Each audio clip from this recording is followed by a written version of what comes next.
அனைவருக்கும் வணக்கம். இந்த வீடியோவில் நம்ம என்ன பார்க்க போகிறோம் அப்படின்னா டிஎன்பிஎஸ்சி குரூப் 2A மெயின்ஸ் எப்படி ப்ரிப்பேர் பண்ணுறது அப்படிங்கிற ஒரு விஷயம் பார்க்க போகிறோம். இது நம்ம பார்ப்போம்.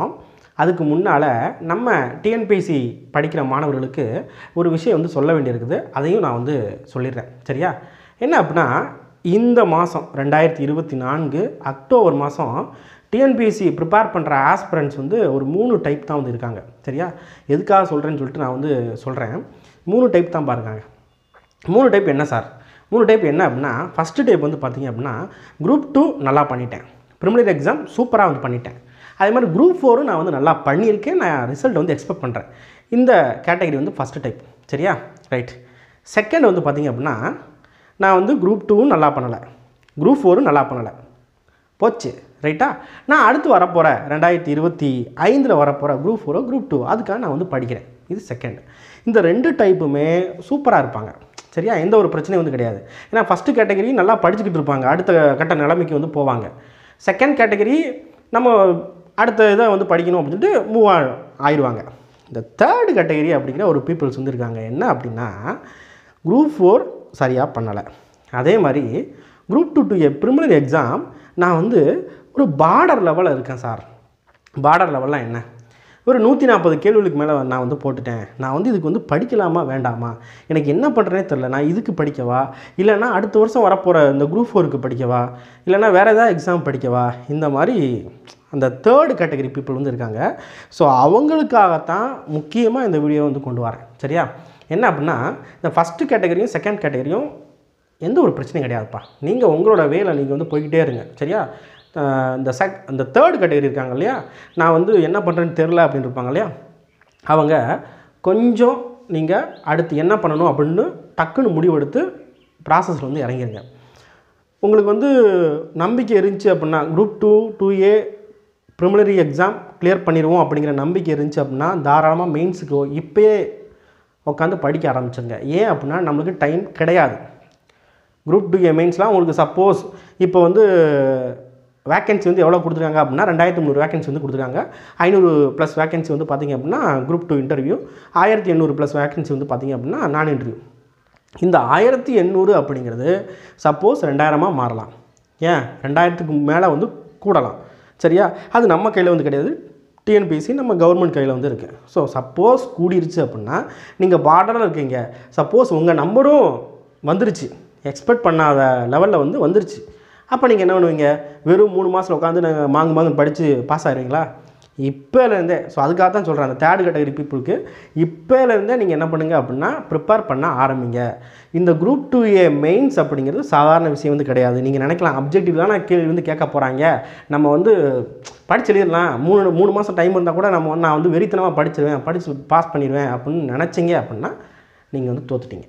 சரியா? கண்டிப்பாக முடியாது. இப்போ உள்ள டிஎன்பிஎஸ்சி கரண்ட் ட்ரெண்டிங், அதாவது கொஸ்டின் செட் பண்ணுறதெல்லாம் பார்க்குறப்ப கண்டிப்பாக இந்த குரூப் 2A உங்களுக்கு செக் வைப்பாங்க. சரியா? அவன் நீட்டாக டிஎன்பிஎஸ்சிக்காரன் என்ன பண்ணுறான் அப்படின்னா குரூப் 2A மெயின்ஸ் அப்படின்னு சொல்லி தனியாக அப்ஜெக்டிவ்னு வச்சுட்டு, ஆனால் உங்களுக்கு செக் வைக்கிறதுக்குனேமோ சிலபஸே உங்களுக்கு கொடுத்து வச்சுருக்காங்க. அவ்வளோ சிலபஸ் கொடுத்து வச்சுருக்காங்க. சரியா? குரூப் 2 இன்டர்வியூ மெயின்ஸ் நீங்கள் ப்ரிப்பேர் பண்ணாலும் சரி, குரூப் 2A நான் இன்டர்வியூ மெயின்ஸ் ப்ரிப்பேர் பண்ணாலும் சரி, ரெண்டுக்குமே கொஞ்சம் ஸ்லைட் டிஃப்ரென்ஸ் இருக்க தான் செய்யுது. சரியா? ஸோ ஒரு சில பேர் ரெண்டுக்குமே நான் ப்ரிப்பேர் பண்ணுவேன். அது உங்களோட திறமை. நீங்கள் நல்லா படிச்சிருப்பீங்க, உங்களால் முடியும், நீங்கள் எழுதுறீங்க, பிரச்சனை இல்லை. ஆனால் ஒரு சில பேர் என்னென்னா என்னால் முடியுமா முடியாதான்னு அப்படி இருப்பாங்க இல்லையா, அவங்க இப்போலேருந்தே நீங்கள் ட்ரை பண்ண பாருங்கள்.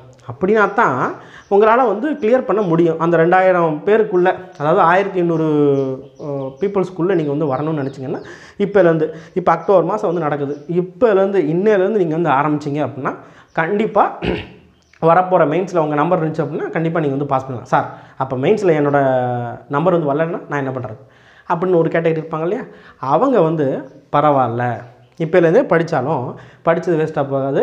அது கண்டிப்பாக நீங்கள் குரூப் 4க்கோ இல்லை அப்படின்னா அடுத்த வருஷம் வரப்போகிற குரூப் 2க்கோ யூஸ் ஆகத்தான்ப்பா போகுது. சரியா? நீ யோசிச்சுக்கிட்டே இருந்தீங்க அப்படின்னா அப்படி யோசிச்சுக்கிட்டே இருக்க வேண்டியதான். உங்களுக்கு பின்னால் இருக்கிற நபர் உங்களுக்கு முன்னால் போயிடுவார். சரியா? ரைட். நம்ம இப்போ நான் சொல்ல வந்த விஷயம் சொல்லிட்டேன். ஸோ அந்த பார்டரில் இருக்கிறவங்கெல்லாம் தயவு செஞ்சு படிக்க ஆரம்பிச்சிருங்க. சரியா? உட்காந்துட்டே இருக்காதீங்க, தயவு செஞ்சு படிக்க ஆரம்பிச்சிருங்க. ஓகே, நம்ம இப்போ என்ன பார்க்க போகிறோம் அப்படின்னா இந்த குரூப் 2A மெயின்ஸ் எப்படி ப்ரிப்பேர் பண்ணுறது அப்படிங்கிறத பார்க்க போகிறோம். எதுக்கு இம்பார்ட்டன்ஸ் அதிகமாக கொடுக்கணும், முக்கியத்துவம் வந்து எதுக்கு அதிகமாக கொடுக்கணும் அப்படிங்கிறத பார்க்க போகிறோம். அதுக்கப்புறம் நம்ம அதுக்கு என்ன பண்ண போகிறோம், நம்ம சேனல் வந்து நம்ம வந்து என்ன பண்ண போகிறோம் அப்படிங்கிற ஒரு விஷயத்தையும் நம்ம வந்து பார்க்க போகிறோம். ஸோ நான் வந்து என்ன பண்ணியிருக்கேன் அப்படின்னா சிலபஸ் வந்து எடுத்து வச்சுருக்கேன். எப்பயுமே நம்ம கையில் சிலபஸ் அப்படிங்கிறது கண்டிப்பாக வந்து இருக்கணும். நீங்கள் என்ன பண்ணுங்கள், சிலபஸ் குரூப் 2Aக்கு நீங்கள் வந்து படிக்க போகிறீங்க அப்படின்னா, சரியா, குரூப் 2Aவுக்கு நீங்கள் வந்து படிக்க போகிறீங்க அப்படின்னா சிலபஸை நல்லா பிரிண்ட்டு போட்டு உங்களோட ரூமில் சரியா ஒட்டிடுங்க. சார் ரூம்லாம் எனக்கு கிடையாது, பரவாயில்ல, உன் நோட்டுக்குள்ளேயே கையில் வச்சுக்கோ, நீ என்னென்ன புக்கு படிக்கிறியோ உள்ளே வந்து சிலபஸ் வந்து வச்சுக்கோங்க. சரியா, ரைட். இப்போ நம்ம வந்து இந்த குரூப் 2A மெயின்ஸ் பொறுத்த வரைக்கும் என்ன அப்படின்னா 2 எக்ஸாம்ப்பா. சரியா, 2 எக்ஸாம் பொறுத்தவரையில் ஃபஸ்ட்டு வந்து Tamil eligibility test. Tamil eligibility test எழுதிடுவீங்க, பிரச்சனை இல்லை. நம்ம தமிழர்களாக இருந்துட்டு வந்து தமிழ் எலிஜிபிலிட்டி டெஸ்ட் வந்து கிளியர் பண்ணலை அப்படின்னா நம்மளுக்கு தான் வந்து அது வந்து வெக்கக்கேடு அப்படின்னு சொல்லலாம். ஸோ கண்டிப்பாக வந்து நீங்கள் வந்து பாஸ் பண்ணிடுவீங்க, அந்த எந்த ஒரு மாற்று கருத்தும் கிடையாது. அது SSLC ஸ்டாண்டர்டில் தான் தரப்போகிறாங்க. அது அப்ஜெக்டிவ் கிடையாது. நீங்கள் வந்து என்ன பண்ணணும், ரிட்டன், அதாவது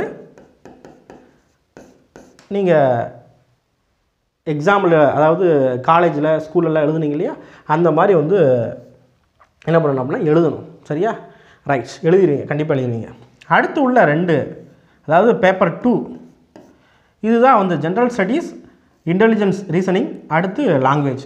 இந்த 3 சேர்த்தது பேப்பர் 2. சரியா, ஸோ இங்கே தான் நம்மளுக்கு வந்து என்ன பண்ணுவாங்க அப்படின்னா செக் வைப்பாங்க. இதுதான் நம்மளுக்கு வந்து மெரிட் லிஸ்ட்டும் எடுப்பாங்க. இதில் நீங்கள் எடுக்கிற மார்க் தான் இந்த ஜிஎஸ்ஸு, அப்புறம் இந்த ரீசனிங்கு, அடுத்து இந்த லாங்குவேஜ். இதில் நீங்கள் எவ்வளோ மார்க் எடுக்கிறீங்களோ, அதாவது 200 கேள்விகளுக்கு எவ்வளோ கேள்விகள் போடுறீங்களோ அதை வச்சு தான் உங்களுக்கு வந்து வேலை தரப்போகிறாங்க. குரூப் 2A வேலை வந்து தரப்போகிறாங்க. அப்போ எவ்வளோ இம்பார்ட்டன்ஸ் அப்படின்னு சொல்லி நீங்கள் வந்து பார்த்துக்கோங்க. எல்லா சிலபஸும் உங்களுக்கு வந்து நல்லா வந்து மைண்ட் செட்டில் வந்து இருக்கணும். சரியா, சரி, ஓகே. நம்ம இப்போ வந்து சிலபஸ் வந்து பார்க்கலாம்ப்பா. ஓகே, ஸோ சிலபஸ் பொறுத்த வரைக்கும் என்ன அப்படின்னா ஜிஎஸ், ரீசனிங், தமிழ். இதில் எதுக்கு சார் நான் வந்து அதிக முக்கியத்துவம் கொடுக்குறது? இப்போ சிலபஸ் இந்த இருக்குது, குரூப் 2A சர்வீஸ்க்குரிய சிலபஸ். சரி, ரைட்டு. இப்போ இதை பார்த்த உடனே என்ன பண்ணுவீங்க அப்படின்னா, சரி, ஒரே ஒரு நிமிஷம். ஓகே, இப்போ இதை பார்த்த உடனே ஃபஸ்ட்டு பேப்பரில், அதாவது பார்ட் A வந்து பார்த்தீங்க அப்படின்னா ஜிஎஸ் வந்து இருக்குது டிகிரி ஸ்டாண்டர்டில். சரியா, அந்த ஸ்டாண்டர்ட் அப்படிங்கிறது ஒன்று இருக்குது. டிகிரி ஸ்டாண்டர்டில் 100 கொஸ்டின் வந்து கேட்க போகிறாங்க. டோட்டலாக இதில் வந்து ஒரு 5 தலைப்புகள் வந்து கொடுத்துருக்காங்கப்பா. யூனிட் இன்டாம் வந்து யூனிட் 1, யூனிட் 2, யூனிட் 3 அப்படின்னு சொல்லிட்டு ஒரு 5 தலைப்புகள் வந்து கொடுத்துருக்காங்க. சரியா, இது வந்து பார்ட் A. இன்னொன்று பார்ட் B அப்படின்னு சொல்லி ஒன்று இருக்குது. சரியா, பார்ட் Bயில் தான் நம்மளுக்கு வந்து என்ன வரும் அப்படின்னா தமிழ் லாங்குவேஜ் வந்து வரும், அடுத்து ரீசனிங் வந்து வரும். ஓகேவா, ஸோ இந்த 2 பார்ட் B இந்த மாதிரி வந்து இருக்குது. ஓகேவா, ரைட். இப்போ நம்ம இந்த சிலபஸ் பார்த்தோன்னே எல்லோரும் என்ன பண்ணுவாங்க அப்படின்னா, ஃபஸ்ட்டு எடுத்தோன்னே அப்பா நம்ம வந்து மாடர்ன் ஹிஸ்ட்ரி எடுத்துருவோம், அர்பன் ஆஃப் யூரோப்பியன் எடுத்துருவோம், ஐரோப்பியர்கள் வரையும் எடுத்துருவோம், நல்லா படிப்போம் அப்படின்னு சொல்லிட்டு படிக்க ஆரம்பிச்சிருவாங்க. சரியா, ஸோ இப்படி நீங்கள் வந்து பண்ணுறீங்க அப்படின்னா நம்ம வந்து கண்டிப்பாக வந்து செலக்ட் ஆகிறது அப்படிங்கிறது ரொம்ப சிரமமான விஷயம். ஏன் சொல்கிறேன் அப்படின்னா, இப்போ நம்மளுக்கு வந்து கையில் வந்து ஒரு 5 மாதங்கள் தான் வந்து இருக்குது. 5 மாதம் தான் இருக்குது அப்படி வச்சுக்கோங்க. சரியா, 5 மாதத்துக்குள்ளே இந்த குரூப் 2A வந்து மெயின்ஸ் வந்து கம்ப்ளீட் வந்து பண்ணணும். கண்டிப்பாக பண்ணிடலாம். ஃபுல் டைமாக உட்காந்து படிச்சிங்க அப்படின்னா கண்டிப்பாக வந்து பண்ணிடலாம். சரியா, ஃபஸ்ட்டு எதுக்கு சார் நான் வந்து இம்பார்ட்டன்ஸ் கொடுக்கணும், இந்த பார்ட் Aவா பார்ட் Bயா? எல்லோரும் என்ன நினைப்பாங்க அப்படின்னா, இந்த 100 மதிப்பெண் வந்து கேட்க போகிறாங்க, அப்போ நம்ம ஜிஎஸ் வந்து நல்லா படிச்சுக்கணும், அதில் தான் கொஸ்டின் வந்து என்ன வருவாங்க அப்படின்னா கஷ்டமாக வந்து கேட்பாங்க, நம்ம அப்போ அடிச்சிடணும் அப்படின்னு நினச்சிக்கிட்டு இருப்பாங்க. பட் நீங்கள் எதுக்கு இம்பார்ட்டன்ஸ் அதிகமாக கொடுக்கணும் அப்படின்னா, இந்த பார்ட் Bயில் இருக்கு இல்லையா, பார்ட் Bயில் வந்து பார்த்தீங்க அப்படின்னா பாருங்கள்,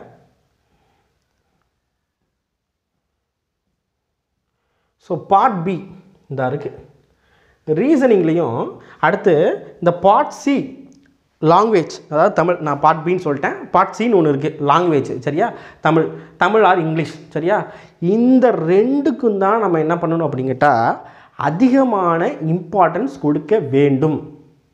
இப்போ நீங்கள் மெயின்ஸுக்கு நீங்கள் ப்ரிப்பேர் பண்ணுறீங்கன்னா முதல்ல இதை முடிக்க ட்ரை பண்ணுங்கள். அல்லது சார் முதல்ல இதை முடிக்கிற வரைக்கும் நான் வந்து வெயிட் பண்ணணுமா, அப்போ நான் ஜிஎஸ் வந்து படிக்கக்கூடாதா?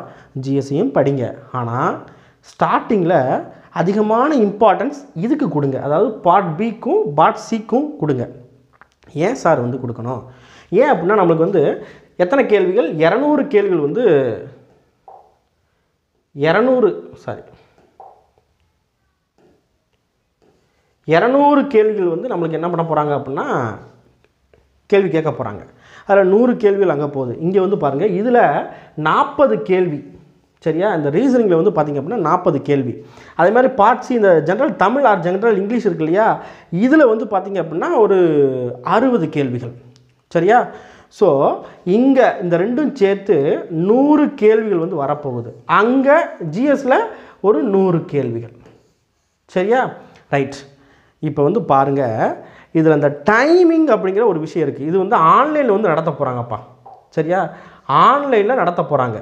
ஸோ டைமிங் அப்படிங்கிற ஒரு விஷயம் இருக்குது. 3 மணி நேரம் தான் டைம் வந்து கொடுப்பாங்க. அந்த டைமுக்குள்ளே நீங்கள் என்ன பண்ணணும் அப்படின்னு கேட்டால், இந்த 200 கேள்விகளை நீங்கள் வந்து கம்ப்ளீட் பண்ணணும். அதில் 100 ஜிஎஸ் இருக்குது, 40 ரீசனிங் வந்து இருக்குது. ஜிஎஸை கூட நீங்கள் வந்து என்ன பண்ணலாம் அப்படின்னா, கடகடன்னு ஒரு சில கேள்விகள்லாம் ஒன்லைனில் வந்து கேட்டிருப்பாங்க, கடகடன்னு வந்து வாசிச்சிடலாம். ரீசனிங் வந்து பாருங்கள், 27 டாபிக் வந்து கொடுத்துருக்காங்க. இந்த 27 டாபிக் அப்படிங்கிறது நம்மளுக்கு நீங்கள் வந்து ஒரு எஸ்எஸ்சி தரத்தில், எஸ்எஸ்சின்னா நம்மளுக்கு சென்ட்ரல் கவர்மெண்ட்டில் வைப்பாங்க இல்லையா, எஸ்எஸ்சி தரத்தில் நீங்கள் வந்து படித்து வச்சுக்கணும். அதாவது எஸ்எஸ்சியில் சிஜிஎல் அப்படிங்கிற ஒரு எக்ஸாம் வந்து நடக்கும். அந்த தரத்தில் நீங்கள் வந்து பார்த்து வச்சுக்கிட்டீங்க அப்படின்னா கண்டிப்பாக என்ன பண்ணலாம் அப்படின்னு கேட்டால், இந்த எக்ஸாமில் 40க்கு 40 கேள்விகள் வந்து அடிக்கலாம். ஷுவராக சொல்கிறேன், 40க்கு 40 வந்து அடிக்கலாம். இல்லை சார், என்னால் அவ்வளோ அடிக்க முடியாது. 40க்கு கண்டிப்பாக உங்களால் எவ்வளோ எடுக்கணும் அப்படின்னா 38 கேள்விகளாவது எடுத்தாக வேண்டும். 38 கேள்விகள் வந்து கரெக்டாக போட்டாகணும். சரியா? அது போக இங்கே பார்ட் சி அப்படின்னு ஒன்று இருக்கு இல்லையா, இந்த பார்ட் சியில் வந்து பார்த்திங்கன்னா கேள்விகள் எத்தனை கேள்விகள் கேட்க போகிறாங்க அப்படின்னா 60 கேள்விகள் கேட்க போகிறாங்க இல்லையா. இந்த 60 கேள்விகள் பொறுத்த வரைக்கும் என்ன அப்படின்னா, இந்த 60மே ரொம்ப எளிமையாக தான்ப்பா கேட்க போகிறாங்க. எளிமையானா நம்ம நினைப்போம், சார் இங்கே பாருங்கள், பொருத்துதல், அதுக்கப்புறம் பிரித்தெழுது, எதிர்ச்சொல், பொருந்தா சொல், இதெல்லாம் நான் வந்து போட்டுற மாட்டேன்னா கண்டிப்பாக அந்த கேள்வி வந்து வரும். போட மாட்டீங்க கண்டிப்பாக. சரியா? இந்த குரூப் 4லேயும் நம்மளுக்கு அஞ்சிலோதி அப்படிங்கிற ஒரு கேள்வி வந்து கேட்டிருந்தாங்க. அஞ்சிலோதி இதில் நம்ம மக்கள் வந்து என்ன பண்ணியிருக்காங்க அப்படின்னா, அம் கூட்டல் சில் கூட்டல் ஓதியா, அம் கூட்டல் சில கூட்டல் ஓதியா, என்ன வரும் நம்மளுக்கு தெரியலையே. இந்த மாதிரி தான், அதாவது கஷ்டமான கேள்வியை கூட கையாண்டலாம். ஆனால் இந்த மாதிரி எளிமையான கேள்விகளில் தான் என்ன பண்ணுவாங்க அப்படின்னா ட்விஸ்ட்டே வந்து வைப்பாங்க. உங்களை வந்து ட்விஸ்ட்டு பண்ணுறதுக்கு நேமோ நம்ம மக்கள் கண்டிப்பாக இந்த மாதிரி சின்ன விஷயத்தில் தான் தப்பு பண்ணுவாங்க. ஸோ அதனால் ட்விஸ்ட்டு பண்ணுறதுக்குனே கேள்வி வந்து கேட்பாங்க. சரியா? ஸோ அப்படிங்கிறப்ப நம்ம என்ன பண்ணிடணும் அப்படின்னு கேட்டால், இந்த தமிழை எப்படி கேட்டாலும் ஆன்சர் வந்து பண்ணிடணும் அப்படிங்கிற மாதிரி வந்து படிச்சிடணும். சார் அதுக்கு என்ன சார் பண்ணுறது? ஒன்றும் பண்ண தேவையில்லை. நீங்கள் பழைய வினாத்தாள் இருக்குல்ல, தமிழ் பழைய வினாத்தாள், அதை எடுத்து நல்லா அந்த இலக்கணம் மட்டும் நல்லா வந்து ப்ரிப்பேர் பண்ணுங்கள். இருக்கிற எல்லா கேள்விகளும் வந்து போட்டு பாருங்கள். அதெல்லாம் அவ்வளோ பெரிய விஷயம்லாம் வந்து கிடையாது. சரியா? அதே மாதிரி நம்ம தமிழ் புத்தகத்தில், அதாவது பாருங்கள் 6 to 12th தமிழ் புத்தகத்தில், இப்போ தான் நம்ம தமிழ் புத்தகம்னா எந்த தமிழ் புத்தகம் சார், நியூவாக ஓல்டா, எப்போ நான் வந்து பார்க்குறது அப்படின்னு சொல்லி கேட்பாங்க. ரெண்டுமே தான், வேறு வழியே கிடையாது. சரியா? ஸோ ரெண்டுலேயுமே தமிழ் புத்தகத்தில் உள்ள சேர்த்தெழுது, பிரித்தெழுது, பொருத்துக, பொருந்தாச்சொல், இந்த மாதிரி இருக்கிற எல்லா விஷயத்தையும், இலக்கணத்தில் உள்ள எல்லா விஷயத்தையும் நீங்கள் வந்து பார்க்குற மாதிரி இருக்கும். சரியா? பார்க்கணும், வேறு வழி வந்து கிடையாது. ஓகேவா? ஸோ இது எல்லாமே பார்க்குறதுக்கு எளிமையாக இருக்கும். ஆனால் நீங்கள் எக்ஸாமில் போயிட்டு உட்கார்றப்ப தான் அதோட என்ன சொல்கிறது, குழப்பம், நிறையா குழப்பங்கள் வந்து வரும் இதில் தான். சரியா? ஸோ அதை வந்து தெளிவாக இருந்துக்கணும். ஸோ தெளிவாக எப்படி சார் இருக்கணும்? ப்ராக்டிஸ், நிறையா ப்ராக்டிஸ் பண்ணிங்க அப்படின்னா கண்டிப்பாக இதெல்லாம் தெளிவாயிரும். சரியா? ரைட். ஓகே. இப்போ ரீசனிங் இருக்கு இல்லையா, இந்த ரீசனிங் தான் இங்கே வந்து விஷயம். சார் ரீசனிங்க்கு நான் என்ன சார் பண்ணுறது, எந்த புக்கு சார் பார்க்குறது? புக்கை பொறுத்த வரைக்கும் நம்ம டிஎன்பிஎஸ்சியில் நம்மளுக்கு ஆப்டி ரீசனிங் சொல்லிட்டு ஒரே விஷயந்தான். சரியா? ரீசனிங் அப்படின்னு சொல்லிட்டு தனியாக வந்து இருக்குது. நம்ம பழைய வினாத்தால் கொஞ்சம் கொஞ்சம் வந்து பாருங்கள். சரியா? அது போக வேறு என்ன சார் பார்க்கணும்? எஸ்எஸ்சி ஸ்டாண்டர்டில் இருக்கிற ஏதாவது ஒரு புக்கு, சரியா, நான் குறிப்பிட்டல எந்த புக்கையும் சொல்லலை, ஏதாவது ஒரு புக்கு எடுத்து ப்ராக்டிஸ் பண்ணுங்கள். மெத்தடை வந்து தெரிஞ்சுக்கோங்க. இப்போ எக்ஸாம்பிளுக்கு அனாலஜி அப்படிங்கிற ஒரு விஷயம் இருக்குது அப்படின்னா இது வந்து ஒப்புமைப்படுத்துறது. சரியா? ஒப்புமைப்படுத்தி பார்க்குறது. ஒரு 2 பறவை இருக்கலாம், அதை பற்றி இன்னொன்று ஒப்புமைப்படுத்தியிருப்பாங்க. ஒரு எக்ஸாம்பிளுக்காக சொல்கிறேன். சரியா? ஏன்னா நம்பர் வந்து கொடுத்துருப்பாங்க, 2, 3, 4 என்ன இந்த மாதிரி சொல்கிறேன் சரியா. இந்த அனாலஜியில் நிறைய டைப் வந்து இருக்குது ஓகேவா. ஸோ இந்த மாதிரி விஷயங்களை நம்ம என்ன பண்ணணும் அப்படின்னு கேட்டால், யூடியூப்பில் இப்போ சோர்சஸ் நிறையா வந்துருக்கு. இந்த மெத்தட் தெரிஞ்சிருச்சு அப்படின்னா இது வந்து ரொம்ப ரொம்ப ஈஸி அப்படின்னு சொல்லலாம் சரியா. ஸோ மெத்தட் வந்து இந்த 27 டாப்பிக்கும் மெத்தட் வந்து தெரிஞ்சிருக்கணும், நல்லா வந்து போட தெரிஞ்சுக்கணும். இப்போ எக்ஸாம்பிளுக்கு கேலண்டர்லாம் எடுத்தேன் அப்படின்னா பார்க்குறதுக்கு எளிமையாக தெரியும். ஆனால் அங்கே எக்ஸாம்பிள் போய்ட்டு போடுறப்ப ஐயோ இந்த கிழமை வருமா அந்த கிழமை வருமா குழப்பிடும் சரியா. அப்போ ப்ராக்டிஸ் இல்லாமல் இதெல்லாம் வந்து பண்ணவே முடியாது சரியா. ஸோ நல்லா இந்த 27 விஷயங்களை நல்லா வந்து பார்த்துக்கணும். நம்மளால் முடிஞ்ச அளவுக்கு நம்மளும் வீடியோ வந்து கொடுப்போம் ஓகேவா. அதாவது தமிழாக இருக்கட்டும், இல்லை அப்படின்னா ரீசனிங்காக இருக்கட்டும், இல்லைனா ஜிஎஸ்ஸாக இருக்கட்டும், நம்மளால் முடிஞ்ச அளவுக்கு இந்த டைமு குரூப் 2க்கு வீடியோ வந்து நம்ம வந்து கொடுப்போம். அதே மாதிரி நம்ம இதுக்கு முன்னால் நம்ம ஆப்பில் வந்து டெஸ்ட்டு வந்து கொடுத்துருந்தோம் சரியா. ஸோ ஒரு சில பேர்லாம் வந்து அட்டன் பண்ணாங்க, 10 கேள்விகள் வந்து கொடுத்துருந்தோம். அதை இனிமேல் நான் வந்து கண்டினியூ வந்து பண்ணுறேன். ஃப்யூச்சரில் நம்ம என்ன பண்ணுவோம்னா பெய்டாக வந்து, அதாவது ஃப்யூச்சரில் முடிஞ்சால் வந்து பண்ணுறப்ப நான் வந்து சொல்கிறேன் சரியா. ஆனால் கண்டிப்பாக வந்து யூடியூப்பில் நம்ம என்ன பண்ணுவோம் அப்படின்னு கேட்டால், இனிமேல் டெய்லி இந்த ரீசனிங்காக இருக்கட்டும், இல்லைனா தமிழாக இருக்கட்டும், இல்லைனா ஜிஎஸ்ஸாக இருக்கட்டும், ஏதாவது ஒரு வீடியோ வந்து நம்ம வந்து அப்டேட் பண்ணுவோம். ஸோ நீங்கள் என்ன பண்ண போகிறீங்க அப்படின்னா, நீங்கள் சைட் பை சைடாக படிச்சுக்கிட்டே இருங்க. அது போக நம்ம கொடுக்குற அந்த நோட்ஸையும் நீங்கள் வந்து பாருங்கள். வரப்போகிற எக்ஸாமுக்கு கண்டிப்பாக யூஸ்ஃபுல்லாக இருக்கும் சரியா. அடுத்து வந்து பாருங்கள், இந்த இருக்குது பாருங்கள். ஸோ மெயின்ஸில் ஜிஎஸ். ஸோ ஜிஎஸ் பொறுத்த வரைக்கும் என்ன புக்கு படிக்கிறது, என்ன ஏது அப்படின்னு சொல்லிட்டு நிறையா டவுட் வந்து இருக்கும். ஸோ அதுக்கு நம்ம தனியாக ஒரு இதாக வந்து நம்ம வந்து அப்டேட் வந்து பண்ணுவோம் சரியா. இப்போ நான் எக்ஸாம்பிளுக்கு இப்போ நாளைக்கு வந்து நான் என்ன ஸ்டார்ட் பண்ண போகிறேன் அப்படின்னா, அட்வென்ட் ஆஃப் யூரோப்பியன்ஸ், அதாவது ஐரோப்பியர்களோட வருகை பற்றி நம்ம என்ன பண்ணுவோம் அப்படின்னா கிளாஸ் எடுத்து நம்ம வந்து கொடுப்போம் சரியா.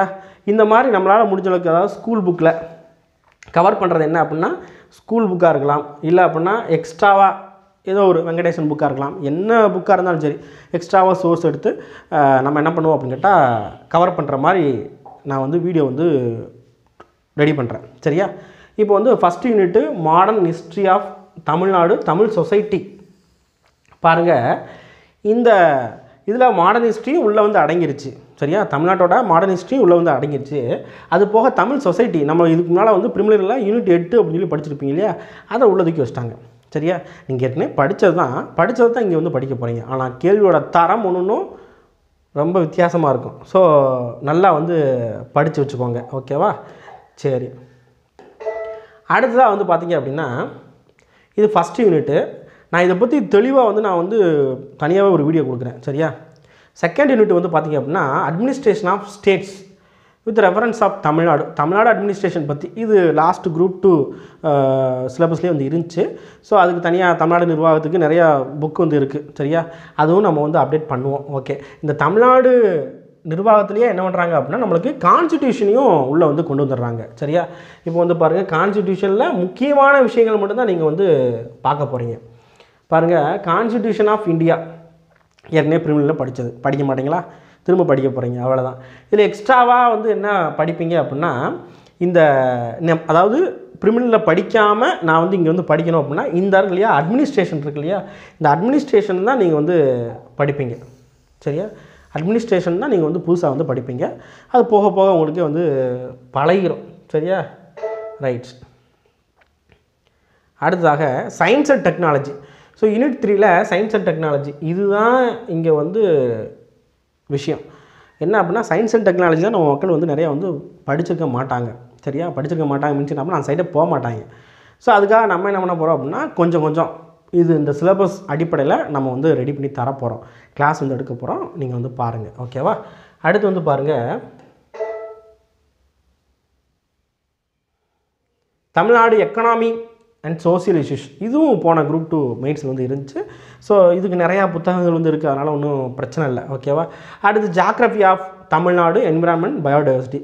ஸோ ஜாக்ரஃபி நம்ம பழைய வீடியோகளும் பார்த்துருப்பீங்க. ஸோ புதுசாக நம்ம வந்து என்ன பண்ண போகிறோம் அப்படின்னா இதுக்குன்னு தனியாக வந்து எடுத்து தரப்போகிறோம் ஓகே.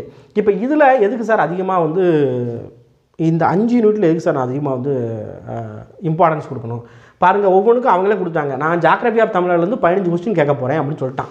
அதாவது யூனிட் 5லேருந்து 15 கொஸ்டின். அடுத்து யூனிட் 4லேருந்து பார்த்தோம்னா 20 கொஸ்டின் சரியா. அடுத்து யூனிட் 3ல் வந்து பார்த்தீங்கன்னா 15 கொஸ்டின் ஓகேவா. பாருங்கள், யூனிட் 2 இதுதான்ப்பா இங்கே வந்து விஷயம். சரியா? யூனிட் 2ல் கிட்டத்தட்ட 30 கொஷின் வந்து கேட்க போகிறாங்க. என்ன இருக்குது யூனிட் 2ல்? நம்மளுக்கு பாலிட்டியும் ப்ளஸ்ஸு இந்த தமிழ்நாடு அட்மினிஸ்ட்ரேஷனும் வந்து இருக்குது. ஸோ இது மட்டும் நம்ம நல்லா தெளிவாக பார்க்கணும். ஓகேவா? ஏன்னா 30 கேள்வி வந்து கேட்க போகிறாங்க. அது போக மாடர்ன் ஹிஸ்ட்ரி மேலே ஃபஸ்ட் யூனிட்டு. ஸோ மாடர்ன் ஹிஸ்ட்ரியிலேருந்து பார்த்தீங்க அப்படின்னா ஒரு 20 கேள்வி வந்து பார்க்க போகிறாங்க. ஸோ நம்ம ஃபஸ்ட்டு எது ஈஸியாக இருக்கோ அதை வந்து முடிச்சிடணும்ப்பா. சரியா? ஃபஸ்ட்டு நீங்கள் வந்து தமிழ் ப்ளஸ் ரீசனிங் டெய்லி வந்து உங்களோட பார்ட் ஆஃப் லெவல் வந்து இருக்கணும். கண்டிப்பாக இருக்கணும். முக்கியமாக ரீசனிங் வந்து இருக்கணும். எல்லோரும் எங்கே தப்பு பண்ணுவாங்களோ அங்கே நம்ம தப்பு பண்ணக்கூடாது. சரியா? அதே மாதிரி எல்லோரும் எங்கே தப்பு பண்ண மாட்டாங்களோ அங்கே நம்ம கண்டிப்பாக தப்பு பண்ணக்கூடாது. சரியா? அங்கே போய் நீ தப்பு பண்ணி வச்ச அப்படின்னா உன்னால் உள்ளேயே வந்து போக முடியாது. ஓகேவா? ரைட். இதெல்லாம் வந்து ஈஸியான டாபிக் தான். மாடர்ன் ஹிஸ்ட்ரி ஆஃப் தமிழ்நாடுலாம் வந்து ஈஸியான டாபிக் தான். நம்ம வந்து முழுக்க என்ன பண்ணணும் அப்படின்னா ஓல்டு கொஷின் பேப்பர் எவ்வளோ அளவுக்கு முடியுதோ அந்த அளவுக்கு பழைய வினாத்தாள்கள் நம்ம வந்து பார்க்கணும். சரியா? சார் பழைய வினாத்தாள் நான் வந்து பார்த்தேன் அப்படின்னா இப்போ உள்ள ட்ரெண்டுக்கு செட் ஆகுமா? கண்டிப்பாக செட் ஆகும்ப்பா. ஒரு சில விஷயங்கள் அப்படியே தான் வந்து பழைய வினாத்தாள் வந்து எடுத்து வைக்கிறாங்க. ஸோ பழைய வினாத்தாள் பார்க்குறது ரொம்ப ரொம்ப அவசியம் அப்படின்னு சொல்லலாம். ஓகே, இப்போ நான் வந்து ஓவராலாக தான்ப்பா சொல்லியிருக்கேன். சரியா? அந்த குரூப் 2A மெயின்ஸுக்கு ஓவராலாக தான் சொல்கிறேன். இன்னும் நிறையா வந்து இருக்குது. நம்ம வந்து பாடங்கள் நடத்துகிறப்ப உங்களுக்கு வந்து ஒன்றுன்னா வந்து தெரியும். ஓகேவா? ஸோ உங்களுக்கு ஏதாவது டவுட் இருக்குது அப்படின்னா நீங்கள் தயவு செஞ்சு கட் ஆஃப் கேட்குறாங்க. சார் நான் 140 வந்து எடுத்திருக்கேன், எனக்கு வந்து கிடைக்குமா? 145 எடுத்திருக்கேன், எனக்கு வந்து கிடைக்குமா? அப்படின்னு கட் ஆஃப் வந்து கேட்காதீங்க. நீங்கள் ஒரு செட் ஆஃப் நான் வந்து பார்டரில் இருக்கேன் அப்படின்னு தெரிஞ்சாலே வந்து என்ன பண்ணுங்க அப்படின்னா படிக்க ஆரம்பிச்சிருங்க. தப்பே வந்து கிடையாது. அதாவது எக்ஸப்ட் அதாவது நம்ம ப்ரிலிமினரி இல்லாத இப்போ எக்ஸாம்பிளுக்கு குரூப் 2A நான் வந்து மெயின்ஸ் வந்து படிக்க போகிறேன். நானாக எனக்கு கிடைக்குமா கிடைக்கான்னு தெரியாது. வரப்போகிற குரூப் 4க்கு நான் வந்து படிக்கிறேன் அப்படின்னு இருப்பாங்களே, தாராளமாக என்ன பண்ணலாம் அப்படின்னா மாடர்ன் ஹிஸ்ட்ரி ஆஃப் தமிழ்நாடு வந்து படிக்கலாம்ல. சரியா? அடுத்து இந்த தமிழ்நாடு சொசைட்டி கல்ச்சர் ஹெரிடேஜ் படிக்கலாம்ல, ஈஸியாக படிக்கலாம்ல. அது போக வந்து பார்த்திங்கன்னா பாலிட்டி படிக்கலாம்ல, ஜாகிரஃபி படிக்கலாம்ல. இதில் எந்த ஒரு இதுவும் கிடையாதுல்ல. தமிழ் படிக்கலாம்ல. ஸோ அதை மட்டுமே படிங்க. உங்களுக்கு வந்துச்சு அப்படின்னா அடுத்தது ட்ரை பண்ணுங்கள். வரல அப்படின்னா குரூப் 4க்கு ட்ரை பண்ணிடலாம். சரியா? ஓகே, இப்போ ஓரளவுக்கு வந்து இந்த நான் 3rd கேட்டகரி பீப்புள்னு சொன்னவங்களுக்கு ஒரு தெளிவு கிடச்சிருக்குன்னு நினைக்கிறேன். உங்களுக்கு ஏதாவது டவுட் இருக்குன்னா கீழே வந்து கமெண்ட் பண்ணுங்கள். உங்கள் நண்பர்களுக்கு என்ன பண்ணுங்க அப்படின்னா வீடியோவை ஷேர் பண்ணிவிடுங்க. அதாவது மெயின்ஸ் படிக்கிற நண்பர்களுக்கு ஷேர் பண்ணிவிடுங்க. ஓகே, நன்றி, வணக்கம்.